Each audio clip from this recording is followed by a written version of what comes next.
कि दिल्ली जाऊंगा, कुछ काम धंधा करूंगा, आगे बढ़ूंगा, माँ बाप का नाम रोशन करूंगा। बहुत मेहनती टैलेंटेड दिमाग का था। उसके गांव में सब लोगों ने मिलकर भेजा कि यार तू इतना टैलेंटेड है, तू गांव में रह के अपना टैलेंट वेस्ट कर रहा है, तू इतना बुद्धिमान है, तू सब कुछ है, तू ये पैसे सबने इकट्ठा करके भेजा कि हमारे गांव का नाम रोशन करेगा और आगे बढ़ेगा। अब वो लड़का पैसे लेके दिल्ली आ गया और काम ढूंढता रहा, एक काम, दो काम, चार काम, वो काम ढूंढता रहा, उससे कुछ भी काम और धीरे धीरे उसके पैसे खत्म हुए और वो बड़ा मायूस हो गया, बड़ा उदास हो गया। एक चाय खोके नहीं रहता, खोके जैसे हमारा होटल है, ऐसे होटल नहीं, खोके जो सड़क के किनारे होते हैं, है ना, सड़क के किनारे बैठ के चाय पी रहा, बड़ा उदास, बिल्कुल बुझा सा बैठा। तो वहां पे एक बुजुर्ग व्यक्ति है, बुजुर्ग कहने लगे बेटा बड़े उदास लग रहे हो, क्या हुआ?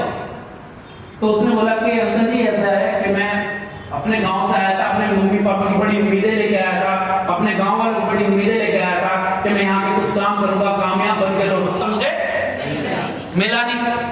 तो उस बुजुर्ग व्यक्ति ने बोला कि भैया कुछ नहीं, अगर तुम्हारे अंदर इतनी बुद्धि है, इतनी क्षमता है, अगर सबने तुमसे उम्मीदें लगाई है तो वो गलत नहीं है। आप यहाँ पे आए हो, आपको बस अगर जरूरत है तो अपना ध्यान केंद्रित करके आसपास अपने अवसर को ढूंढने की जरूरत है। बस आपके आसपास इतने अवसर हैं सफलता पाने के लिए, कामयाब होने के लिए कि आप कामयाब हो सकते हो, बस उन अवसर को पहचानने की देर है।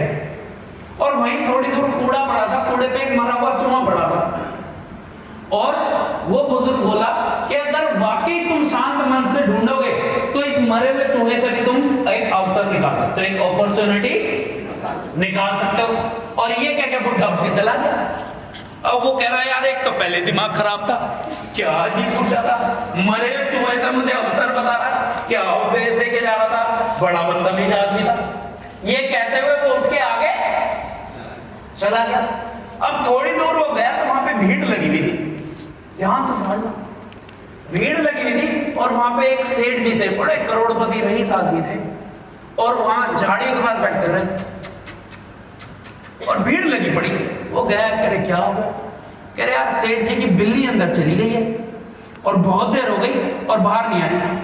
अब उसकी एकदम घंटी बजी।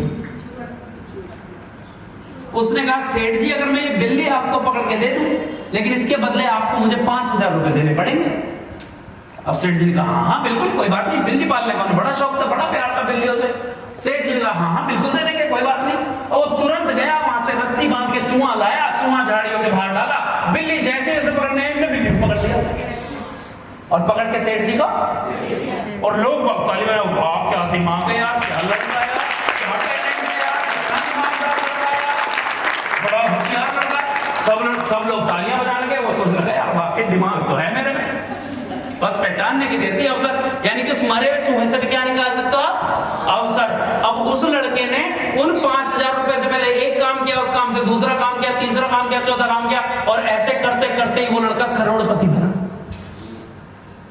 तो बस क्या उसको एक उस बुढ़े की बताओ कौन सी बात समझ आएगी? कूड़े पे पड़े हुआ मरा हुआ चूहा भी उसको करोड़पति बना गया।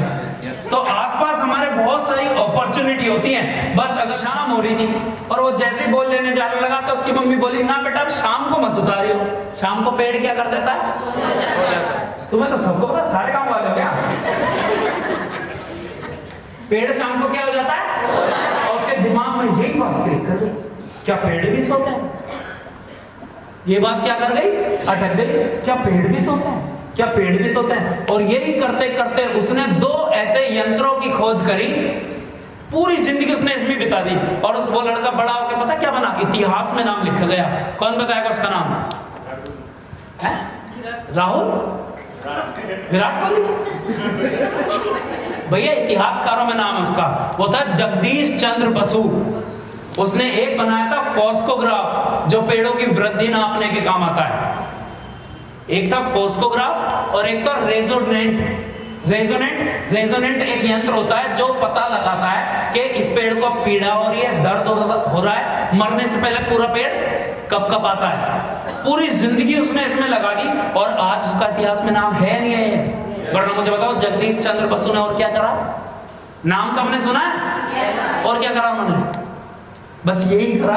उसने पूरी जिंदगी, यानी कि अगर आपका फोकस क्लियर हो, अगर आप अपने आसपास देखो तो आपके सामने अपॉर्चुनिटी ही ध्यान अपॉर्चुनिटी पे होगा, मौके पे होगा, अवसर पे होगा, तो आने वाली जितनी भी परेशानी होंगी वो सारी अपने आप खत्म हो जाएंगी। समझ आई बात?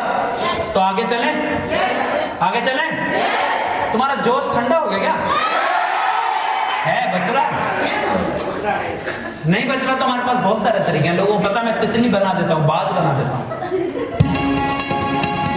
अब तुम्हारे मतलब की बात चलने वाली है, देखो।